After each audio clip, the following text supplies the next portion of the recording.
Hello everyone, our today's topic for discussion is alpha oxidation of fatty acid in lipid metabolism.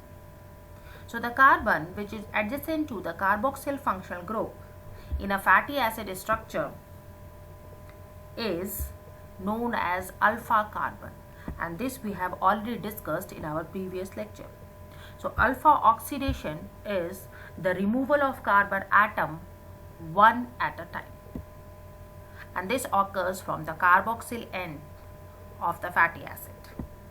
The pathway is important in the brain and does not need any kind of activation. It occurs in the endoplasmic reticulum and does not require coenzyme A. The pathway does not generate any kind of energy, but the alpha oxidation is mainly used for the oxidation of branch chain fatty acids, example phytanic acid. And phytanic acid is derived from milk and animal fat. So what are the steps?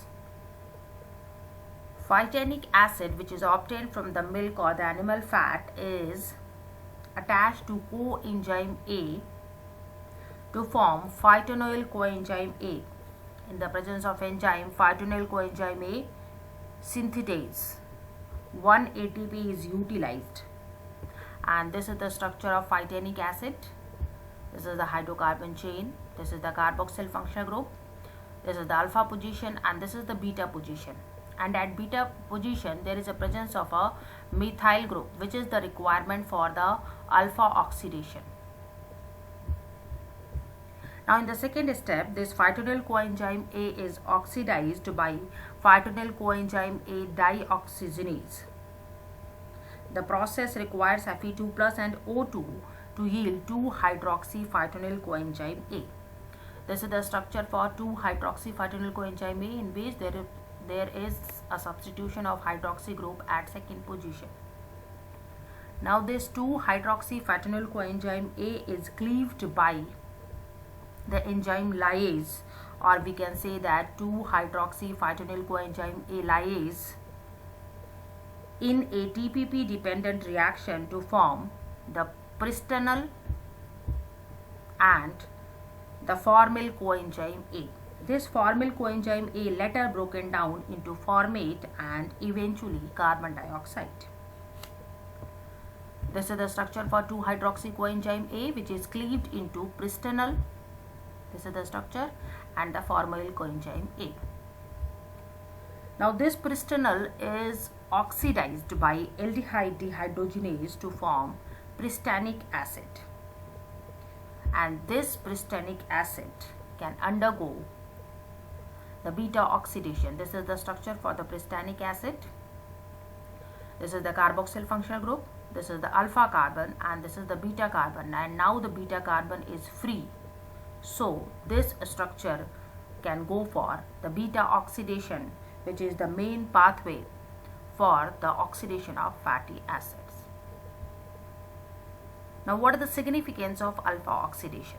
Alpha oxidation is important in the catabolism of branched chain fatty acids